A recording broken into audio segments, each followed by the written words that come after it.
라스바라카 뉴욕 시장은 흑인 사망 시위의 모든 참가자를 대상으로 신종 코로나 바이러스 감염증 감염 검사를 받아야 한다고 촉구했습니다.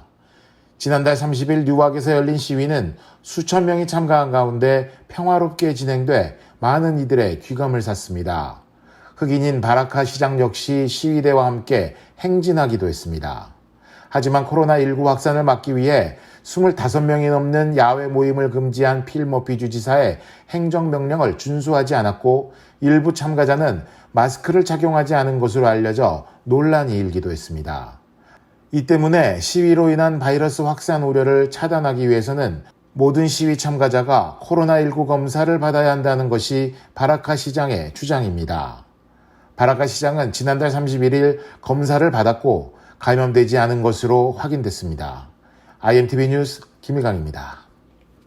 미 전역에서 조지 플로이드 사망 사건과 관련해 시위가 계속되고 있는 상황에서 거버 그루웰 뉴저지주 검찰총장은 오늘 백인 경찰관의 강제 진압 과정에서 발생한 조지 플로이드 사망 사건을 언급하고 뉴저지 주정부 차원에서 20년 만에 처음으로 체포 과정 시 발생하는 경찰의 무력 사용에 관한 지침을 재검토할 것이며 모든 주 전체의 경찰관들에게 자격 프로그램을 시행할 것이라고 밝혔습니다. 또한 그루웰 검찰총장은 수천 명의 뉴저지 주민들이 평화로운 시위 행진을 이어왔다고 밝히며 뉴저지 주민 한 사람 한 사람의 의견을 듣고 존중하며 분노도 충분히 공유할 뿐만 아니라 변화를 요구하는 모든 분들의 헌신과 요구를 충분히 수용하겠다고 말했습니다. 그루웰 검찰총장은 또한 적어도 43개의 주들이 경찰관에 대한 자격증을 요구하고 있다며 의사와 변호사와 같이 면허가 필수적으로 요구되고 있는 전문 직업인들과 함께 경찰관도 자격증이 필수적이라는 법률이 도입되길 원한다고 덧붙였습니다. 현재 뉴저지주 경찰 무력 행사 지침은 2000년부터 시행되어 온 것으로 강제 무력이 필요한 상황에서 경찰관이 적절하게 대응하도록 하라고 명시되어 있습니다. IMTV 뉴스 김일강입니다. 한인 커뮤니티 리더들과 뉴욕 한인회는 한인사회 투표 동력 캠페인을 전개하고 오는 6월 23일 치러지는 뉴욕주 예비선거에 많은 한인들이 참여를 당부했습니다. 뉴욕 한인회 찰스윤 회장은 신종 코로나 바이러스 감염증 사태와 최근 벌어지고 있는 시위 속에 시민들의 권익을 찾을 수 있는 유일한 길은 투표라고 밝히고 선거 참여의 중요성을 강조했습니다.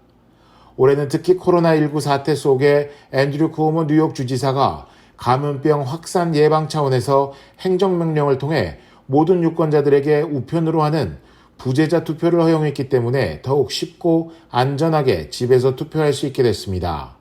또한 이번 예비선거는 투표소에서 직접 투표권을 행사할 수도 있으며 조기 투표는 오는 6월 13일부터 6월 21일까지 진행됩니다.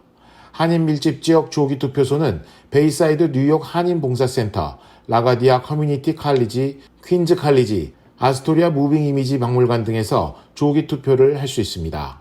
IMTV 뉴스 김희강입니다.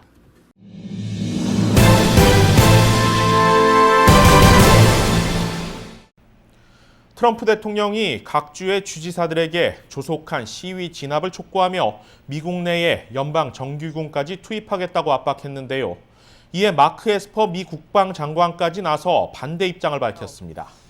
If a city or state refuses to take the actions that are necessary to defend the life and property of their residents, then I will deploy the United States military and quickly solve the problem for them.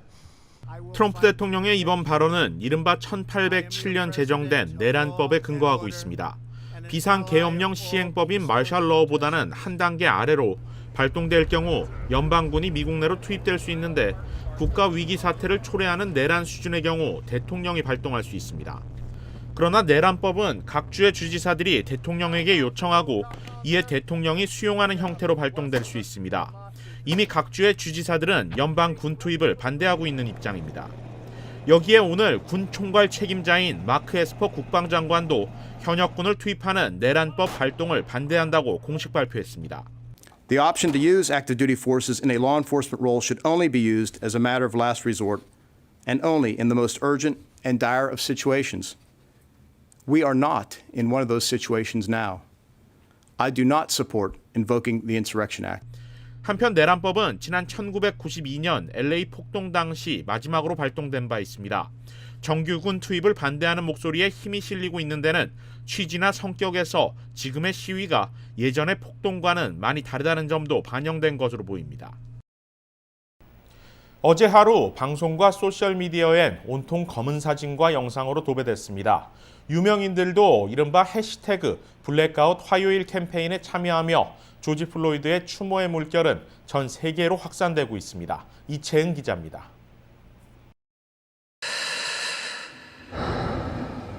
새까만 화면과 함께 들려오는 힘겨운 숨소리. 음악 전문 채널 MTV가 조지 플로이드를 추모하기 위해 오후 방송을 멈추고 검은색 화면을 송출했습니다. 송출된 시간은 8분 46초. 조지 플로이드가 백인 경찰의 무릎에 눌려 죽어가던 시간입니다. 소셜미디어도 검은 사진으로 뒤덮였습니다. 인스타그램과 트위터엔 블랙아웃 화요일 해시태그와 함께 검은 사진을 올리며 플로이드의 죽음을 추모했습니다. 유명 가수 저스틴 비버, 육상 세계 기록을 보유한 우사인 볼트를 비롯한 전 세계 스타들도 캠페인에 동참했습니다. 해당 캠페인은 조지 플로이드 사망 사건에 대한 조용한 저항과 지지의 의미로 미국 음악 산업계에 의해 시작됐습니다. 음악 산업계는 어제 하루 동안 모든 업무를 중단하고 플로이드의 죽음에 대해 깊게 생각해보라는 메시지를 남겼습니다. 소셜미디어와 방송뿐만 아니라 항의 시위대의 규모도 점점 커지고 있습니다.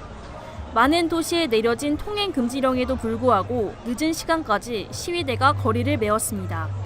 이에 더해 플로이드의 추모식과 장례식도 다가오고 있어 항의 시위는 계속 이어질 것으로 보입니다. 미네소타주 미니애폴리스, 텍사스주 휴스턴 등 일부 도시에서 오는 4일부터 6일 동안 플로이드의 추모식이 열립니다. 다음 주 화요일엔 장례식도 예정돼 있어 플로이드의 죽음에 대한 애도의 물결은 수그러들지 않을 전망입니다. KBS 뉴스 이채은입니다. 흑인 조지 플로이드를 숨지게 해 체포 기소된 경찰관이 당초 3급 살인에서 2급 살인 혐의로 기소가 상향됐습니다. 미네소타주 검찰은 오늘 검찰총장 명의의 공식 성명을 통해 전직 미네아폴리스 경관 데릭 쇼빈을 3급 살인에서 2급 살인 혐의로 기소 변경한다고 발표했습니다.